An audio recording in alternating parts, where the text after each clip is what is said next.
जय हिंद। तो चलिए हम ज्योग्राफी का सेक्शन जो अगला है वो हम स्टार्ट कर रहे हैं। क्या बोला गया है कि निम्नलिखित में से किस देशों के समूह से भूमध्य रेखा गुजरती है। अब देखिएगा, हम एक छोटा सा क्या करते हैं कि एक रफ में हम एक वर्ल्ड का हमने मैप ले लिया, ठीक है। अब ये रफ में हमने क्या किया, वर्ल्ड का मैप ले लिया है, ठीक है।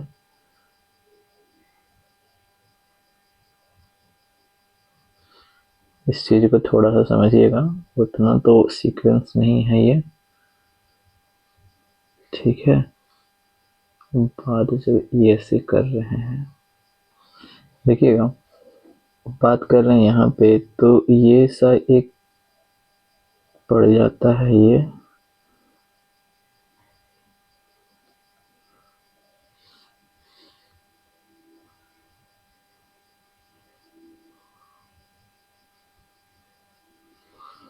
ठीक है। थोड़ा सा हमने रफ मैप लिया है एक ठो। अब देखिएगा इस चीज को समझने के लिए, इसमें आप जानते होंगे कि यहाँ से जो कुछ गुजरता है, यहाँ से ये वाला यहाँ से गुजरता है कौन सा, तो कहे कि ये भूमध्य रेखा यहाँ से होकर के गुजरता है, ठीक है। अब भूमध्य रेखा गुजरता है और यही पूछा गया है ना कि निम्नलिखित में से किस देशों के समूह से भूमध्य रेखा गुजरती है, यानी जो ऑप्शन दिया गया है वो बताना है। अच्छा ठीक है, जैसे में ये वाला तो आप जानते हैं कि इसको बोलते हैं हम लोग उत्तरी अमेरिका। थोड़ा सा हम पर चेंज करते हैं, इसको बोलते हैं उत्तरी अमेरिका, ठीक है। और अगर बात करते हैं इसको, तो इसको तो हम लोग बोलते हैं दक्षिणी अमेरिका। दक्षिणी अमेरिका। अब दक्षिणी अमेरिका में कौन कौन सा देश आता है वो आपको सीक्वेंस से पूछ देता है, ठीक है। सीक्वेंस से आपको पूछ देता है। तो यहाँ पे की अगर बात कर रहे थे, तो यहाँ पे एक देश है, वो देश का नाम क्या है, तो यहाँ पे एक देश है, इसको बोलते हैं इक्वाडोर। इक्वाडोर, ठीक है। इक्वाडोर ट्रिक हमने क्या बनाया है, ई काबे। जैसे में कुछ होता है ना, तो कुछ अजब ढंग, मतलब कि आपके अनुकूल नहीं होता है, तब अपने भाषा में बोलते ना कि ई काबे, ठीक है। तो ई से क्या हो गया, इक्वाडोर। और यहीं पे एक देश है, उस देश का नाम क्या है, तो इस देश का नाम क्या है, तो कोलंबिया। तो वही कोलंबिया है जो अपने नागरिकों को जो बांध करके भेजा जा रहा था, किसके द्वारा, अमेरिका के द्वारा, तो उसका विरोध किया था। कर भारत तो हमारे मोदी जी महान है, डंका तो बज ही रहा है पूरा दुनिया में, तो वो विरोध नहीं कर पाए मोदी जी। लेकिन ये कोलंबिया जो है, वहाँ का राष्ट्रपति जो है विरोध करता है कि हमारे नागरिकों को तुम बांध करके क्यों भेज रहे हो, गोड़ में रस्सी में, मतलब कि पैर हाथ में सिक्कड़ वगैरह बांध करके क्यों भेज रहे हो, ठीक है। तो विरोध किए थे हमारे मोदी जी, तो खैर महान आदमी है ये हैं। चलिए आगे देखते हैं।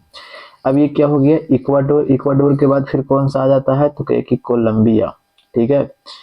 और इकाबे, इकाबे ना हम बोले थे, और ब से आपका क्या हो जाएगा, ब्राजील। जैसे में अगर किन्हीं को ऐसे ही याद रहता है तो आप याद रखिए, कोई बात नहीं है।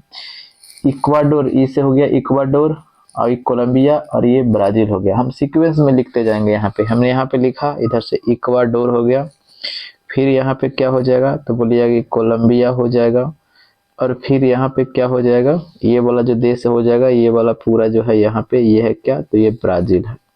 ये वाला क्या है, तो कि ये ब्राजील है, ठीक है। अब ये अफ्रीका कॉन्टिनेंट में घुस जाता है। अफ्रीका कॉन्टिनेंट में अगर हम देखते हैं, तो अफ्रीका कॉन्टिनेंट में कौन कौन हो जाएगा, सो देखिएगा।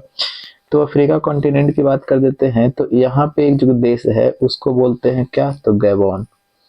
एक देश है क्या, अफ्रीका में कौन सा देश है, पहला ही जो यहाँ से घुसता है, तो इसको गैबोन। फिर जो अंदर जाता है तो इसको बोलते हैं, यहाँ पे एक और देश है उसको बोलते हैं कांगो, एक ठो है कांगो। और फिर और यहाँ पे जो एक देश है उसको बोलते हैं डेमोक्रेटिक रिपब्लिक ऑफ कांगो। और फिर ये वाला जो यहाँ एक देश है उसको बोलते हैं युगांडा, ठीक है। और फिर बगल में एक देश है केन्या, ठीक है। यहाँ पे है केन्या, यहाँ पे है केन्या। और फिर केन्या के बाद में कौन सा है, जो ये तिरछा देखते हैं ये निकला हुआ ऐसे, इसको बोलते हैं सोमालिया, ठीक है। फिर सोमालिया के बाद कहाँ, तो कहिए कि मालदीव। मालदीव के बाद कहाँ, तो कहिए कि इंडोनेशिया, ठीक है। यहाँ पे आपको क्या हो जाएगा, मालदीव आता है यहाँ पे, ठीक है। फिर यहाँ पे आप देखते होंगे कैसे ऐसे छोटे छोटे में जो कई द्वीपों में जो मिल करके जो एक देश बना है उसे क्या बोलते हैं, इंडोनेशिया। आर्किपिलागो कल याद आ रहा है, द्वीपों का समूह, ठीक है, इंडोनेशिया। और किरिबाती, किरिबाती। और फिर एक ठो साओ पाउलो। और एक ठो और क्या है, तो एक ठो और क्या है, प्रिंसिप्स। ठीक है, तो खैर इतना अगर भी नहीं याद है तो रहने दीजिए, बस इतना ही रखिए। इतना जो खैर ये सब का नाम नहीं सुने होंगे, तो बस इतना रखिए क्योंकि इतना हम लोग रेगुलर सुनते रहते हैं। तो चलिए अब हम देखते हैं ऑप्शन पर देखते हैं। ठीक है, तो देखिएगा इसकी अगर हम बात कर देते हैं क्या क्या ऑप्शन जो बोला गया है, पहला में देखते हैं क्या ब्राजील है, तो कहे कि हाँ भैया ब्राजील तो है। देखिए ना ब्राजील है। जाम्बिया कहीं हमने लिखा है, देखिएगा जाम्बिया कहीं नहीं लिखा गया है। ठीक है, तो पहले ही काट दीजिए इसको। ठीक है, मलेशिया भी हमने नहीं लिखा, इंडोनेशिया लिखा था, मलेशिया यहाँ पे पड़ता है। ठीक है, तो ये तो ऐसे ही खत्म हो जाता है। यहाँ पे फिलीपींस पड़ता है, सॉरी यहाँ पे फिलीपींस पड़ता है ऊपर में जो पड़ता है सो तो ये तो ऐसे ही खत्म हो गया। बात करते हैं कोलंबिया, तो कोलंबिया था बिल्कुल, देखिएगा यहाँ पे कोलंबिया है। फिर केन्या, जी बिल्कुल था केन्या, देखिए केन्या था। फिर इंडोनेशिया, बिल्कुल इंडोनेशिया था। तो ये हो सकता है, तभी रहने दीजिए। और पहले ऑप्शन को हम लोग छांटते हैं कि ये सब में सब ऑप्शन को छांट कर बनाइएगा। ब्राजील, ब्राजील है। सूडान कहीं नहीं लिखे हैं, काट दीजिए। वेनेजुएला कहीं नहीं लिखे थे, देखिए नहीं। ऑप्शन नंबर क्या हो जाएगा, तो ऑप्शन नंबर आपका बी हो जाएगा। तो देखिएगा इस तरह के क्वेश्चन में थोड़ा आपको अच्छे तरीके से आपको पूरा याद होना चाहिए, देश पूरा याद रहेगा तब भी बन पाएगा। बस इतना ही देश याद रखिए, छोटे छोटे देश जो है जो बार बार नहीं सुनते हैं उसको रखिए, आप ऑप्शन को एलिमिनेट कर लीजिएगा। ठीक है, चलिए किरिबाती वगैरह है उसको छोड़ भी दीजिएगा तो चल जाएगा आपका काम। आगे क्या बोला गया है कि निम्न में से कौन सी भारी पिंड सायंकाल यानी शाम के समय और या रात्रि में आकाश में सबसे अधिक चमकता है। तो देखिएगा सांझ का तारा। ठीक है, सांझ का तारा, शाम का तारा। ठीक है, शाम का तारा या भोर का तारा। तो भोर का तारा किसे बोला जाता है, तो सांझ का तारा या भोर का तारा बोला जाता है शुक्र को। ठीक है, अब ये शुक्र की बात कर देते हैं तो दो गो ऐसा ग्रह है, दो ग्रह कौन कौन है, तो एक है बुध और एक क्या है शुक्र। ये दोनों का कोई अपना उपग्रह नहीं है, इसका कोई भी उपग्रह नहीं है। अच्छा, एक और क्या है, शुक्र है और एक क्या है, तो कहिए कि ये अरुण है। ये शुक्र और अरुण जो है, ये जो और सभी जो ग्रह घूमते न है, यानी पृथ्वी जो पश्चिम से पूर्व की ओर घूमती है तो उसके ये विपरीत घूमता है। विपरीत, विपरीत बोले तो ये पूर्व से किधर की ओर, तो पूर्व से पश्चिम की ओर क्या करता है, घूमता है। ठीक है, तो ये भी पूछा जाता है इस तरह के क्वेश्चन।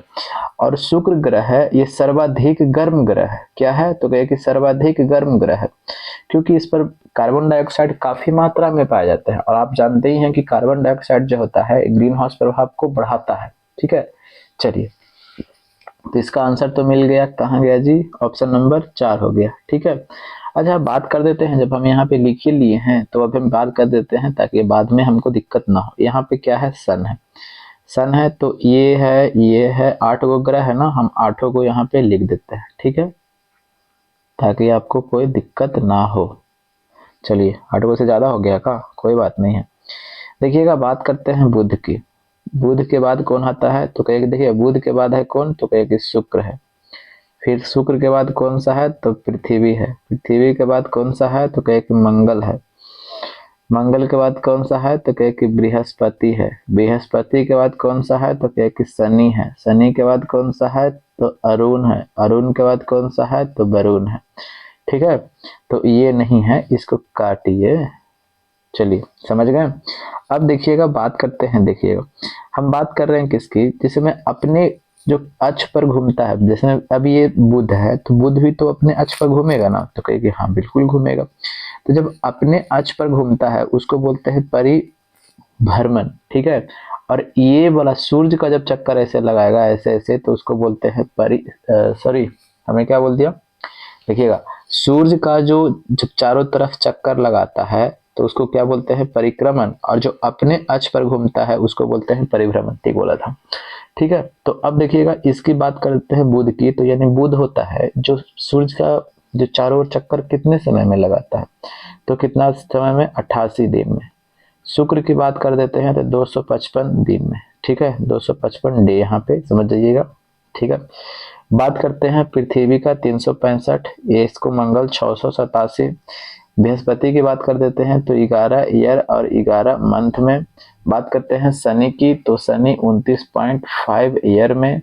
ठीक है, और बात करते हैं अरुण की, तो अरुण कितने अरुण की बात कर देते हैं तो ये 84 ईयर में, और ये वरुण की बात कर देते हैं तो 164 ईयर में। ठीक है, यानी कहने का मतलब क्या है कि ये सभी जो है इतना इतना समय में सूर्य के चारों ओर चक्कर लगाता है। ठीक है, और सबसे ठंडा ग्रह तो देख ही रहे हैं, बाद में कौन है, वरुण है सबसे बाद में, तो वरुण। लेकिन ध्यान रखिएगा सबसे गर्म ग्रह क्या है, शुक्र है, बुध ना मार दीजिएगा। चलिए, तो अब अगले पर चलते हैं। अब क्या बोला गया है कि समुद्रीय शीतल पवन बहती है। इसको पहले कॉन्सेप्ट हम बताते हैं, हम रटवाते कोई भी चीज नहीं है, जहाँ पे जो रटने वाला होता है वो तो रटना ही पड़ेगा।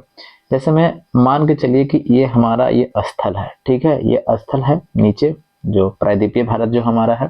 प्रायद्वीपीय भारत किसे कहते हैं पता है, प्रायद्वीप उसे कहते हैं जिसका 3 हिस्सा पानी से घिरा हुआ है। इस तरफ में अरब सागर है, अरब सागर है ना, और इस तरफ में बंगाल की खाड़ी है, और नीचे में हिंद महासागर है ना।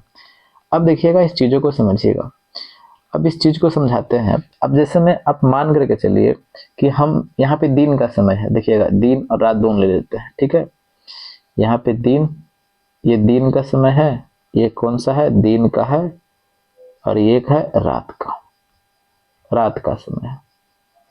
तो देखिएगा समझिएगा अच्छे तरीके से, ये है स्थल। हम रटवाते नहीं हैं दोस्त, जहां पे रटने के लिए होगा वहां तो रटवाएगा पहले।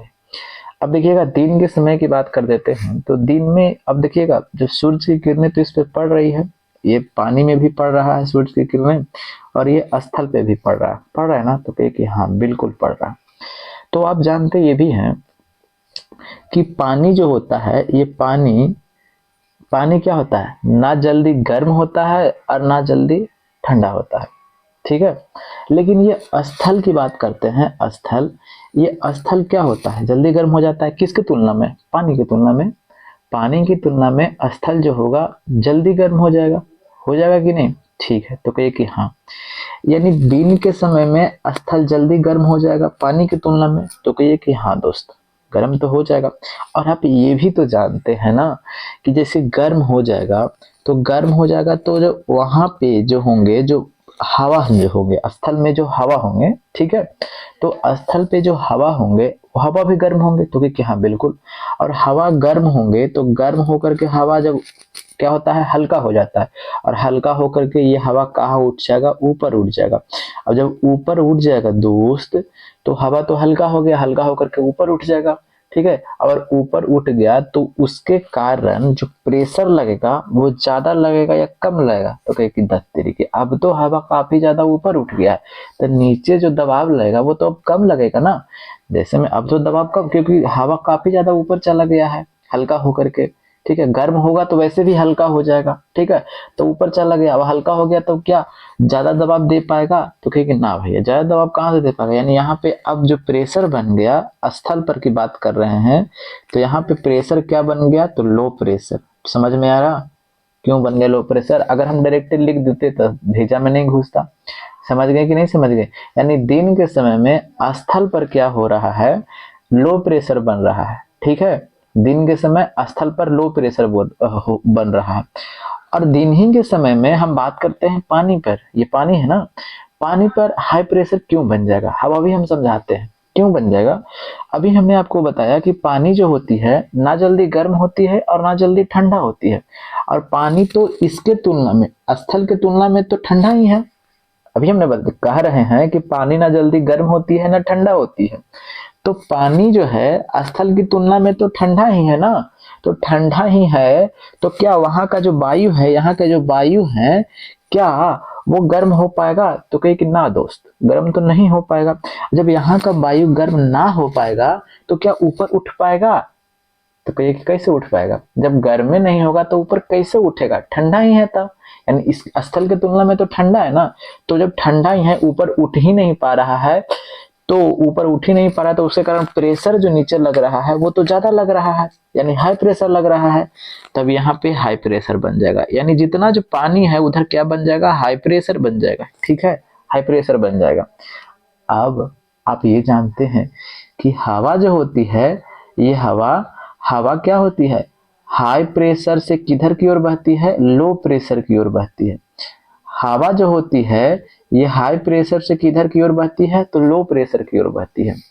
अब आप खुद ही बता दीजिए दोस्त कि हवा दिन के समय किधर से किधर बहेगी, समुद्री से किधर की ओर बहेगी, क्योंकि समुद्र में जो अभी जो हवा है वो तो ठंडा है ना, समुद्र में जो अभी हवा है वो तो ठंडा है, दिन के समय की बात बता रहे हैं स्थल की तुलना में, तो हवा इधर से इधर की ओर बहेगी, यानी समुद्र से किधर की ओर, तो समुद्र से भाई साहब ये बहेगी किधर की ओर, तो ये स्थल की ओर बहेगी।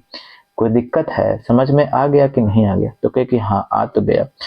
अब हम इस पर चलते हैं, इस पर थोड़ा आ जाते हैं, रात वाला। अब देखिए कॉन्सेप्ट वही है, फिर से हम समझा रहे हैं, ठीक है।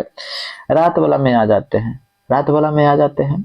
तो अभी हमने क्या बताया कि जब रात आज आ गया है तो ये स्थल, ये है स्थल और ये है पानी, ये नीचे इधर है पानी। और अभी हम क्या बता रहे हैं कि पानी जो होती है, पानी ना जल्दी गर्म होती है, ना जल्दी क्या होती है, ना जल्दी गर्म होती है, और ना जल्दी क्या होती है, ठंडा होती है, ठंडा होती है। यानी कहने का मतलब अब समझिए, अभी रात का समय है, ठीक है, रात का समय है। अब रात का समय है तो यहाँ से तो ये स्थल से तो सूरज की किरणें तो इस पर पड़ नहीं रहा है, तो कहे कि ना दोस्त पड़ तो नहीं रहा है। तो अब ये स्थल है तो स्थल जल्दी ठंडा होगा या या पानी। अब बताइए, रात का समय है, रात का समय सूरज तो नहीं पड़, सूरज की किरण नहीं पड़ रहे हैं, तो जल्दी ठंडा कौन होगा, तो आप खुद बोलिएगा कि जल्दी ठंडा तो हो जाएगा ये स्थल ना, जल्दी ठंडा क्या हो जाएगा, ये स्थल हो जाएगा। कैसे कैसे, तो अभी हमने बताया कि पानी जो होता है ना जल्दी गर्म होता है, ना जल्दी गर्म होता है और ना जल्दी ठंडा होता है। तो स्थल की तुलना में तो ये पानी तो गर्म रहेगा, तो कहे कि हाँ अब समझ में आ रहा है, स्थल की तुलना में पानी तो क्या रहेगा, गर्म रहेगा। और जब पानी गर्म रहेगा, तो पानी जब गर्म रहेगा तो वहां की जो हवा जो होंगे वो भी गर्म होंगे, और हवा गर्म होंगे तो गर्म होने के साथ साथ में हवा क्या हो जाता है, हल्का हो जाता है, और हल्का हो जाएगा तो ये हवा ऊपर उठ जाएगा। तो कहे कि हाँ ये हवा क्या हो जाएगा, ऊपर उठ जाएगा। और जो ऊपर उठ जाएगा तो उसके कारण नीचे दबाव क्या ज्यादा लगेगा या कम, तो कहे कि कैसा बात कर रहे हैं, जब हवा ऊपर उठिए गया है, तो जब हवा ऊपर उठ गया तो नीचे दबाव अब कम लगेगा ना, तो यानी यहाँ पे लो प्रेशर बनेगा। कहाँ पे लो प्रेशर बनेगा, यानी समुद्र में लो प्रेशर बनेगा, और स्थल पर हाई प्रेशर बनेगा। हाई प्रेशर बोले तो कैसे बनेगा, अभी हम समझाते हैं। हाई प्रेशर यानी स्थल पर क्या है, यहाँ पे ठंडा है, स्थल पर क्या है, ठंडा है, यानी हवा भी क्या है, ठंडा है। और जब ठंडा है तो क्या वो हवा ऊपर उठ पाएगा, नहीं, क्योंकि गर्म होगा तब वो हवा हल्का हो जाती है, और ठंडा है तो हवा नीचे रह जाएगी, भारी है, और भारी है नीचे रह जाएगी, तो वहां पे क्या बन जाएगा, हाई प्रेशर। फिर से समझिएगा, यहाँ पे भी ठंडा है तो क्या हवा ऊपर उठ पाएगी, तो ये कि नहीं उठ पाएगी। और जब नहीं उठ पाएगी यहाँ से हवा ऊपर में, तो ऊपर नहीं उठ पाएगी तो इसके कारण नीचे दबाव ज्यादा लगेगा या कम, तो कहे कि भैया दबाव तो ज्यादा लगेगा, यानी हाई प्रेशर यहाँ पे हो जाएगा। ठीक है, यहाँ पे क्या हो जाएगा, तो हाई प्रेशर। अब अभी हमने बताया कि हवा हाई प्रेशर से किधर की ओर बहती है, लो प्रेशर की ओर। तो यही हवा जो होगी, अब ये हवा क्या, यानी दिन के समय की अगर बात, रात के समय की अगर हम बात कर देते हैं, तो रात के समय किधर से किधर की ओर बहेगी, यही से इधर की ओर। अब समझ में आ गया, कोई दिक्कत है, तो बस इस चीज को समझना था, टर्म को। अब इसके खाली हम बता देते कि इसे ये होता है, ये होता है, टाइम लगा है इसमें, लेकिन बट आप समझ गए होंगे अच्छे तरीके से। ठीक है, जिस तरह से उनकी आप बात को समझते हैं ना, अच्छे तरीके से कान लगा के सुनते हैं, तो बस इसको सुने होंगे तब आपको क्लियर हो गया होगा। अब हम ऑप्शन पर चलते हैं। समुद्रीय शीतल, यानी समुद्रीय शीतल तो समझ ही गए, यानी समुद्र से बहेगा। ठीक है, बस। पवन बहती है, चलिए समुद्रीय शीतल पवन बहती है दिन में भूमि से समुद्र की ओर। देखिएगा, अब ये एक मिनट समझिएगा, अब ये ऐसे भी तो आप समझ, समुद्रीय शीतल किधर की ओर बहेगी, यानी समुद्र से किधर की ओर, भूमि की ओर बहेगी। चलिए अभी नहीं समझ में आ रहा होगा, कोई बात नहीं है, पहले हम इसको देख लेते हैं। दिन में भूमि से समुद्र की ओर, चलिए देखते हैं, दिन में देखते हैं, दिन में भूमि से, देखिएगा भूमि से समुद्र की ओर बह रहा है जी, तो कहिए कि ना भैया तो गलत है, तो ये गलत है ना। दूसरा देखते हैं, दिन में ये दिन है, दिन में समुद्र से भूमि की ओर, दिन में समुद्र से भूमि की ओर बह रहा है ना, तो कि हाँ बिल्कुल सही। कोई दिक्कत, तो कहेगी ना कोई दिक्कत ना है, बस इसका आंसर ये हो गया। समझ गए। और देखिए तीसरा ऑप्शन में मिला लीजिए, रात्रि में भूमि से समुद्र की ओर। रात्रि में देखिएगा, रात्रि में, ठीक है, रात्रि में भूमि से समुद्र की ओर, तो भूमि से समुद्र की ओर बहेगा तो क्या वो शीतल हवा होगी, और समुद्रीय शीतल हवा होगी कि कैसे बात करें। भूमि से जब हवा चलेगा तो वो समुद्रीय हवा हो जाएगा, ये तो ऐसे ही गलत है ना। अब इसीलिए हम बोले थे कि इस तरीके को ऐसे छाट सकते हैं, भूमि से जब चलेगा तो क्या वो समुद्रीय हवा होगा। हमें पूछा क्या, समुद्रीय शीतल, समुद्रीय ठंडी हवा, तो समुद्रीय हवा जब भी बहेगी तो समुद्र से स्थल की ओर बहेगी, तो ये भूमि से समुद्र की ओर काहे इसको बहवा रहे हैं, ठीक है, ये तो ऐसी गलती हो जाएगा। ठीक है, समझ गए ना। अब देखिएगा, रात्रि में समुद्र से भूमि की ओर, रात्रि में समुद्र से भूमि की ओर बह रहा है, गलती ना है, भूमि से समुद्र की ओर, ठीक है, ये तो ऐसे भी गलती हो जाएगा। हो गया ना। मेरा आंसर कौन सा हो जाएगा, ऑप्शन नंबर 2। ये क्वेश्चन में दम था, ठीक है, और बहुत सारे कंसेप्ट इसमें बचे हुए थे। अब इसको स्क्रीनशॉट लीजिए, अब अपने भाषा में इसको लिखिएगा, ठीक है, ताकि आप खुद से सोच सकिए। ठीक है, क्या बोला गया है कि दो विशाल भूमि के क्षेत्रों को जोड़ने वाला अत्यंत संकरा भूमि का पट्टा कहलाता है। देखिएगा, दो विशाल भूमि, जैसे मैं अभी हमने क्या बताया था कि एक हमने बनाया ये क्या, तो ये हमने बनाया ये हमने बनाया ये क्या, ये दक्षिणी अमेरिका, और यहाँ से आप एक पढ़ते हैं ऐसे ऐसे ऐसे ऐसे ऐसे, ये जो आप पढ़ते हैं ऐसे, ये वाला ये क्या है, तो ये आपका हो गया क्या, तो ये आपका उत्तरी अमेरिका। तो देखिएगा, ये दो विशाल भूमि है कि नहीं, विशाल भूमि है, और ये भी विशाल भूमि है, तो इसको जोड़ता है एक पतरा, जो पनामा, जो आप जानते हैं ना पनामा, यही पनामा संधि है, इसको दोनों भूमि को क्या कर देता है, ये जोड़ता है, तो उसको क्या बोलते हैं, तो उसको भू संधि बोलते हैं। ठीक है, उसको क्या बोलते हैं, तो भू संधि। अच्छा, एक होता है जल डमरू मध्य। तो जल डमरू मध्य क्या होता है, जल डमरू मध्य की अगर बात कर देते हैं, तो देखिएगा, जल डमरू मध्य होता है क्या कि जैसे में दो गो महासागर है या सागर को क्या कर देता है, जोड़ता है। ठीक है, जैसे में आप पाक जल डमरू मध्य की बात करते हैं, जैसे में ये हमारा इंडिया होता है, और यहाँ पे ये क्या है, तो श्रीलंका है, ये हमारा पे यहाँ पे क्या है, श्रीलंका, तो यही पे ना पाक जल डमरू मध्य है। पाक जल डमरू मध्य क्यों, क्योंकि इस तरफ में देखिए ये अरब सागर है, ठीक है, अरब सागर है, और इस तरफ में बंगाल की खाड़ी है, तो ये दोनों को क्या कर देता है, ये जोड़ता है, तो पाक जल डमरू मध्य। समझ में आ गया। तो जल डमरू मध्य क्या होता है, ये दो विशाल सागरों को जोड़ता है, क्या है, सागरों या महासागरों, महासागरों को क्या करता है, जोड़ता है, सागरों को जोड़ता है, और ये विशाल भूमि को जोड़ता है, भूमि को क्या करता है, तो जोड़ता है।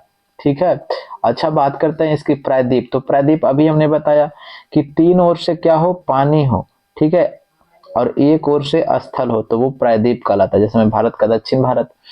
तो ये प्रायद्वीप, खाड़ी क्या होता है, तो खाड़ी जस्ट प्रायद्वीप का उल्टा। प्रायद्वीप में क्या बताया कि तीन ओर से पानी हो, तो खाड़ी में तीन ओर से क्या हो, तीन ओर से क्या, जैसे में बंगाल की खाड़ी को आप देखिए ना, तो तीन ओर से क्या है, तीनों ओर देखिएगा तो भूमि है, ठीक है, और एक ओर उसका खाली है, तो वो खाड़ी है। ठीक है, चलिए, सूर्य के सबसे निकट ग्रह अभी हमने चर्चा किया है, देखिएगा निकट ग्रह कौन सा है जी, तो ये बुध है। ठीक है, तो इसका आंसर क्या हो जाएगा, ऑप्शन नंबर 3 हो जाएगा। ठीक है, चलिए, क्या बोला गया है कि सौर प्रणाली में सूरज के साथ और कितने ग्रह हैं, तो कितने ग्रह हैं अभी हमने देखा है, गिन लीजिए। देखिएगा, बुध, शुक्र, पृथ्वी, मंगल, बृहस्पति, शनि, अरुण और वरुण, यानी 1 2 3 4 5 6 7 8 गो है। ठीक है, 8 गो है, तो इसका आंसर क्या हो जाएगा, ऑप्शन नंबर 2 हो जाएगा। ठीक है, क्या बोला गया है कि भारत में सर्वप्रथम यह सिद्धांत दिया कि पृथ्वी सूर्य की परिक्रमा करता है। पृथ्वी जो है, यानी जो ये सन है, अब ये सन की परिक्रमा कौन करता है, तो ये अर्थ करता है। ठीक है, तो ये कौन बताए थे, तो ये बताने वाले व्यक्ति कौन है, तो ये बताने वाले व्यक्ति ये आर्यभट्ट है। ठीक है, ये व्यक्ति कौन है, ये आर्यभट्ट है। तो इसका आंसर हो जाएगा ऑप्शन नंबर 4, जिन्होंने क्या शून्य का खोज किया था। और इनका जन्म जो हुआ था ये मसौढ़ी, जो आप जानते हैं तारेगना, यही तारेगना में हुआ था और इन्हीं के एरिया से हम आते हैं। चलिए चलिए अगले पर देखिएगा, आगे क्या बोला गया है कि पृथ्वी सूर्य से अधिकतम दूरी, दूरी यानी एपहिलियन पर होती है। अब इसको समझिएगा, कई बच्चे कंफ्यूज करते हैं, एक तो होता है पेरीहिलियन, एक होता है अपहिलियन, तो कंफ्यूज नहीं कीजिएगा। जैसे मैं आप मान करके चलिए कि ये सन है, ठीक है, मान लीजिए सन है, और ये दीर्घवृत्तीय ऐसे क्या होता है, चक्कर लगा रहा है, ठीक है। अब देखिएगा जब चक्कर लगा रहा है, ठीक है, तो यहाँ पे क्या है, अर्थ है, यहाँ पे एक अभी हमने बनाया अर्थ है, और यहाँ पे ये सबसे दूर पर ये अर्थ है, ठीक है। अब देखिएगा ये तो सबसे दूरी पर है और ये सबसे नजदीक पर है, तो यही पूछा गया कि अधिकतम दूरी, यानी यहाँ पे को किस तारीख को आएगा और यहाँ पे किस तारीख को आएगा। देखिएगा जो अधिकतम दूरी होता है ना, अधिकतम दूरी वो पूछा जाता है, तो इसको क्या बोलते हैं, तो अधिकतम दूरी को हम लोग बोलते हैं, देखिएगा एपहिलियन, ठीक है, एपहिलियन। अच्छा इसकी हम बात कर देते हैं, तो इसको बोलते हैं क्या, पेरीहिलियन, इसको बोलते हैं हम लोग पेरीहिलियन बोलते हैं, ठीक है। तो देखिए कंफ्यूज बिल्कुल नहीं करना है, अपहिलियन और पेरीहिलियन, पेरीहिलियन बोले तो पास में, ठीक है, ऐसे याद रखिएगा, पेरीहिलियन बोले तो पास में, तो पास में बोले तो कितने जनवरी को, तो ये पास बोलेगा तो ये 3 जनवरी को, ठीक है। अगर बोल दे ये किसको, अगर ये बोल दे किसको, अपहिलियन, तो अपहिलियन कितने, तो 4 जुलाई को, ठीक है। कोई दिक्कत तो नहीं, कोई दिक्कत नहीं, ये 3 जनवरी और ये 4 जुलाई, अपहिलियन 4 जुलाई, पेरीहिलियन 3 जुलाई। पूछा क्या है, अपहिलियन, तो अपहिलियन बोले तो 4 जुलाई, ऑप्शन नंबर 3। चलिए आगे क्या बोला गया है कि पृथ्वी की सतह पर खींचा गया सबसे बड़ा वृत्त, भैया ये पृथ्वी है तो सबसे बड़ा वृत्त क्या होगा, ये तो भूमध्य रेखा होगा, यही ना होगा भूमध्य रेखा। बाकी इस यहाँ पे खींचेंगे तो क्या इससे बड़ा है, यानी ए से ये बड़ा है बी, तो कहेंगे ना बी तो छोटा है ए से, तो यही होगा, इसको बोलते हैं भूमध्य रेखा, यानी 0 डिग्री इसको बोलते हैं अक्षांश, यानी भूमध्य रेखा। ऑप्शन नंबर 1 हो जाएगा, काफी आसान क्वेश्चन। क्या बोला गया है कि यदि दो स्थानों के समय 2 घंटा 20 मिनट का अंतर हो तो उसके देशांतर में कितना डिग्री का अंतर होगा। देखिएगा कंसेप्ट क्लियर हो गया आपके, और इसके बारे में हमने पहले भी बताया था बट अभी भी बताएंगे। देखिएगा हम बात कर रहे हैं क्या, देखिएगा ये हमारा पृथ्वी है, तो ये पृथ्वी है, तो जो ऐसे ऐसे जो होती है, ऐसे ऐसे जो रेखा खींची जाती है काल्पनिक रेखा, उसको बोलते हैं हम लोग क्या, देशांतर। अब देशांतर की बात कर देते हैं, देशांतर कितने हैं, तो कहे कि 360 है, और 24 घंटा में हमारा पृथ्वी कितना घूम जाता है, तो कहे कि 24 घंटा में एक चक्कर लगा लेता है, बोले तो 360 डिग्री घूम जाता है, ठीक है। तो 360 डिग्री घूम जाता है, तो 1 घंटा में कितना डिग्री, तो 360 बटा 24 में, तो 6 चौक 24, 6 छक 36, 4 से 15, तो यानी 1 घंटा की अगर बात कर रहे हैं, यानी 1 घंटा में यानी 15 डिग्री देशांतर क्या हो जाएगा, 15 डिग्री देशांतर ये घूम जाएगा, ठीक है, ठीक है। एक घंटा में 15 डिग्री देशांतर घूम जाएगा। हमें बोला है क्या, 2 घंटा में, 2 घंटा में कितना डिग्री देशांतर घूमेगा जी, तो 2 से गुना कर दीजिए, 2 से गुना कर दीजिए, तो 2 घंटा में कितना हो जाएगा, तो यानी 30 डिग्री देशांतर घूम जाएगा, 30 डिग्री देशांतर। तो 30 डिग्री देशांतर, और भी क्या बोला है कि 20 मिनट, 2 घंटा 20 मिनट ना बोला है, तो अब देखिएगा 20 मिनट को हम लोग कर देते हैं, देखिए निकाल लीजिए, कोई दिक्कत नहीं, सब निकल जाएगा, यहीं पे निकाल देते हैं।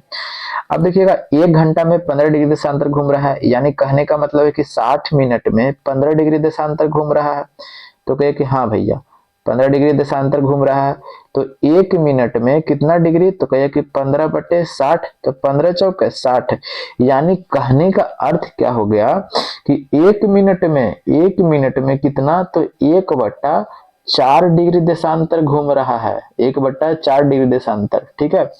तो इसको हम, ये तो पॉइंट में है, तो इसको हम 1 डिग्री देशांतर बना लेते हैं तो अच्छा रहेगा।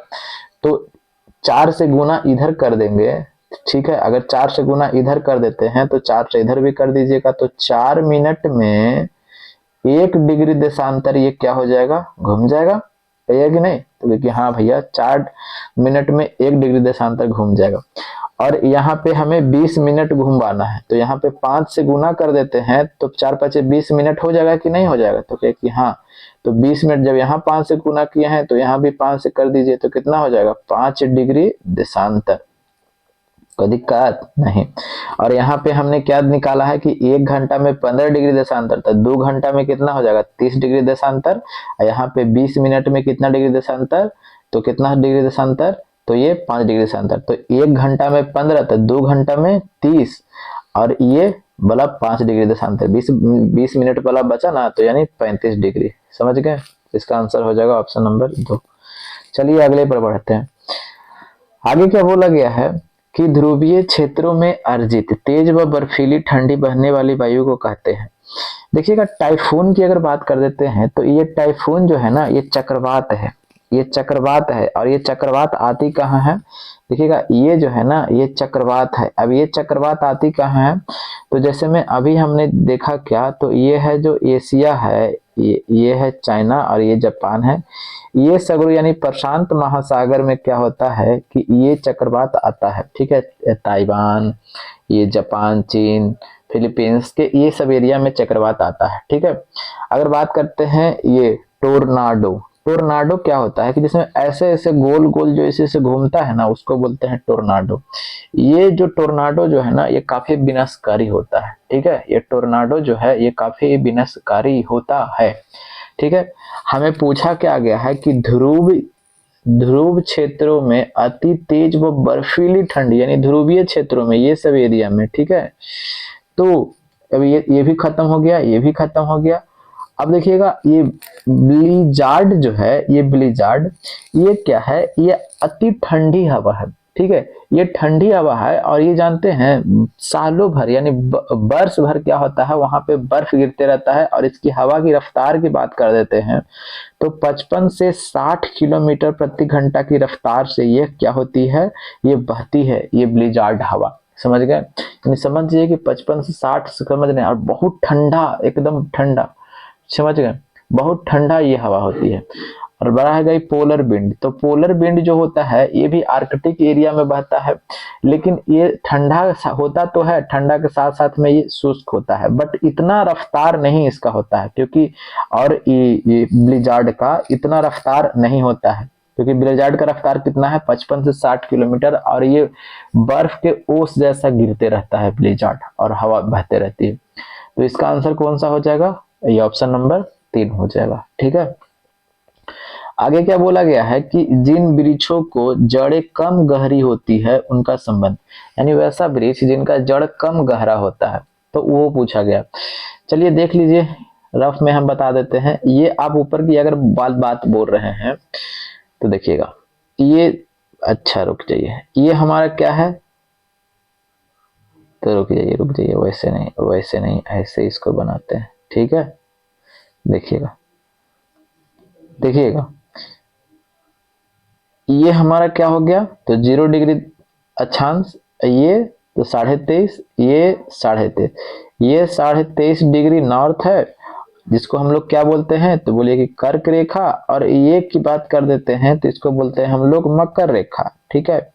मकर रेखा बोले तो 23.5 डिग्री साउथ, ठीक है। ये वाले एरिया जो होते हैं इसको बोलते हैं उष्ण कटिबंधीय। इसको क्या बोलते हैं? तो इसको बोलते हैं उष्ण कटिबंधीय, ठीक है, उष्ण कटिबंधीय। और इसकी बात कर देते हैं 23.5 से 66.5 की अगर बात कर देते हैं तो सॉरी नॉर्थ हो जाएगा। तो इसको बोलते हैं क्या? तो इसको बोलते हैं, ये वाले जो है, ये वाला, यहाँ पे हम दूसरा कलर से लिखते हैं, इसको हम लोग बोलते हैं शीतोष्ण। इसको बोलते हैं क्या? तो क्या कि शीतोष्ण कटिबंधीय, शीतोष्ण कटिबंधीय।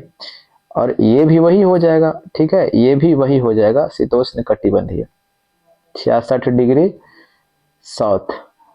और ये वाला जो है, ये वाला है शीत कटिबंधीय, शीत कटिबंधीय। कोई दिक्कत? ये भी शीत कटिबंधीय, शीत कटिबंधीय। और ये क्या हो जाएगा? तो क्या कि ये शीतोष्ण कटिबंधीय, शीतोष्ण कटिबंधीय। कोई दिक्कत? तो ना भैया। हमें पूछा कि अब देखिएगा यहाँ की अगर बात कर देते हैं तो यहाँ पे जो होता है ना, यहाँ पे सालों भर वर्षा होती है, यानी 10 डिग्री अगर इसकी बात कर देते हैं और इसकी, तो यहाँ पे क्या होता है कि सालों भर वर्षा होते, अलग हम कलम से लिखते हैं, ठीक है, क्या कौन वाला कलम, ग्रीन। यहाँ की बात कर देते हैं तो यहाँ पे सालों भर वर्षा होती रहती है, और जब सालों भर वर्षा होगी दोस्त, तो उसका पेड़ जो होगा, वो पेड़ क्या होगा, बहुत ज्यादा बड़ा होगा, क्योंकि उसको भरपूर मात्रा में सब कुछ मिल ही रहा है, पेड़ उसका काफी ज्यादा बड़ा होगा, और बड़ा होगा तो उसकी जड़ें तो समझ ही नहीं कि कहाँ तक चला जाएगा। और यहाँ से थोड़ा सा कम वर्षा यहाँ पे होता है, ठीक है, शीतोष्ण में, ठीक है, और फिर यहाँ पे कम वर्षा इधर होता है, ठीक है, यहाँ फिर ऊपर में कम वर्षा होता है। तो अब देखिएगा, और भूमध्य रेखीय जलवायु की तो अभी हमने बताया कि यहाँ पे देखिएगा बहुत ज्यादा वर्षा होगा, तो ये तो खत्म हो गया वैसे ही।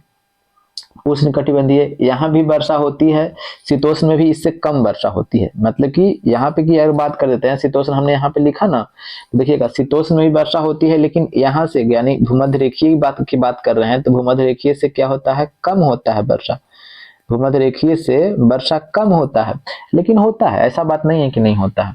तो ये भी तो खत्म हो जाएगा और ये भी खत्म हो जाएगा। अब बात है चारागाह, तो चारागाह में ऐसा होता है कि यहाँ पे वर्षा कम होता है, तो वर्षा कम होगा तो जो पेड़ की जो जड़ें होती है वो ज्यादा दूर तक लंबी नहीं जा पाती है, ठीक है, तो इसका आंसर हो जाएगा ऑप्शन नंबर 1 हो जाएगा।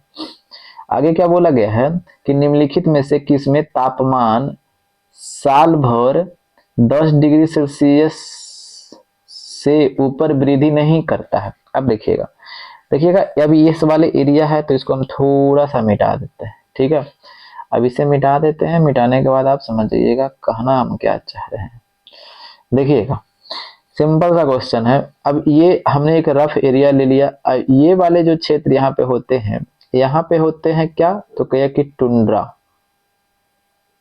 यहाँ पे क्या होते हैं, तो टुंड्रा, यहाँ पे क्या होते हैं, तो टैगा, टैगापन के नाम सुने ना। और यहाँ की अगर हम बात कर देते हैं तो भूमध्य सागरीय जलवायु। अब देखिएगा यहाँ की जो हम बात कर दे रहे हैं ना यहाँ पे, तो यहाँ पे जो टुंड्रा जो जलवायु जो आप देख रहे हैं, तो आपको अंदाजा लग ही रहा होगा कि ये टुंड्रा जलवायु कहाँ, ये ग्रीनलैंड वगैरह आप देख रहे होंगे, फिनलैंड वगैरह, साइबेरिया वगैरह, ये सभी वहां पे क्या होते हैं, ये पाए जाते हैं टुंड्रा जलवायु। अब याद आ रहा है कुछ कुछ। और फिर ये जैसे में यूरोप का अधिकांश हिस्सा, अमेरिका हो जाएगा, ये सभी आपको टैगा जलवायु यहाँ पे मिलेंगे, ठीक है। और भूमध्य रेखीय जलवायु तो हम तो समझ ही रहे हैं कि भूमध्य रेखा के आसपास में जो है वो सब भूमध्य रेखीय जलवायु हो जाएगा। अब हमें पूछा क्या गया है कि तापमान 10 डिग्री से ऊपर नहीं वृद्धि करता है, ठीक है।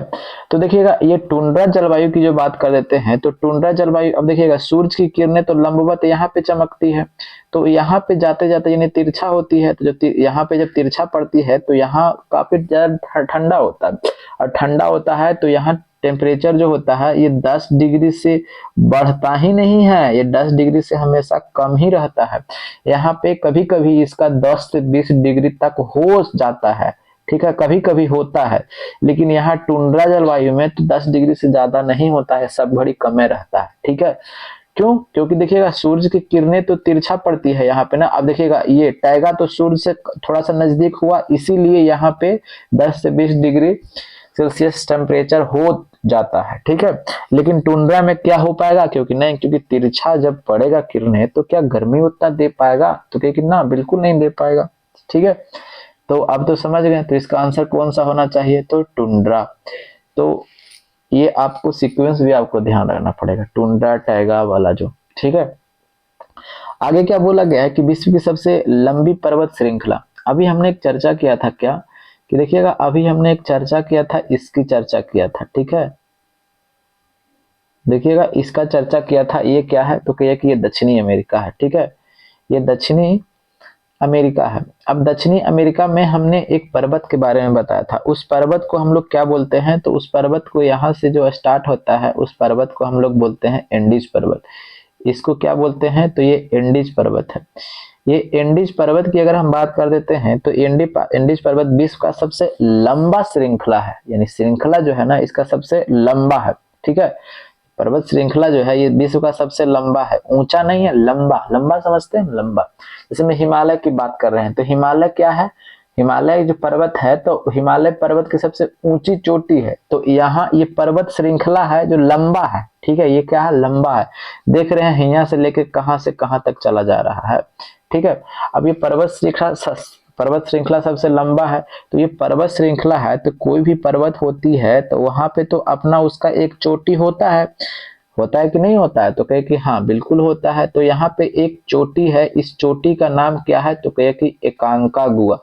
एकांकागुआ, एकांकागुआ यानी बोले तो क्या, यानी एंडीज पर्वत का सबसे ऊंचा चोटी, जैसे में हिमालय पर्वत ये है, तो हिमालय पर्वत है, तो हिमालय पर्वत की एक ऊंचा चोटी है ना, माउंट एवरेस्ट, है ना, ठीक है। अब ये सभी पर्वत की श्रृंखला है, तो इसी तरह से ये भी एंडीज पर्वत की सब श्रृंखला है, तो इसमें कोई ना कोई तो ऊंचा चोटी होगा ना। तो कहे कि हाँ बिल्कुल बिल्कुल ऊंचा एक चोटी होगा। तो उस चोटी का नाम क्या है दोस्त, उस चोटी का नाम है एकांकागुआ। तो आपके क्वेश्चन ये बनते हैं ना कि एकांकागुआ जो है ये किस देश में है, तो भाई साहब ये तो अर्जेंटीना में है। अब अर्जेंटीना आ गया तो लियोनल मेसी याद आ रहे हैं, तो क्योंकि हाँ सब कुछ याद आ रहा है। अर्जेंटीना की बात जब आ ही गया है तो अर्जेंटीना की राजधानी कहाँ है, तो देखिएगा इसकी राजधानी की अगर हम बात कर देते हैं तो ब्यूनस आयर्स है। ब्यूनस आयर्स इसकी राजधानी है, ब्यूनस आयर्स इसकी राजधानी है। अगर बात कर देते हैं अर्जेंटीना का मुद्रा की बात कर देते हैं, तो यहाँ का मुद्रा क्या है, तो यहाँ का मुद्रा है पेसो। यहाँ का मुद्रा है पेसो। यहाँ एक घास का मैदान है वो काफी ज्यादा इंपॉर्टेंट है, ये क्या है, तो क्या कि पम्पास। पम्पास यहाँ पे घास का मैदान है, वो काफी ज्यादा पूछा जाता है। कोई दिक्कत है तो ना भैया, कोई दिक्कत तो ना है, समझ में आ गया। चलिए, तो इसका आंसर हमें एंडीज पर्वत लगाइए और आगे बढ़िए। तो सेशन कैसा लगा बताइएगा, नए होंगे तो सब्सक्राइब कर लीजिएगा, कुछ राय मशवरा होगा तो बताइएगा, कुछ सजेशन होगा तो, ठीक है। पढ़िए दोस्त, और कुछ नहीं कह सकते हैं, क्योंकि आपके पास कुछ रहेगा तभी कुछ लोग आपके पास आएंगे, ना रहेगा तो लात मार के निकाल देंगे। तो जय हिंद, जय भारत, वंदे मातरम, इनकलाब जिंदाबाद।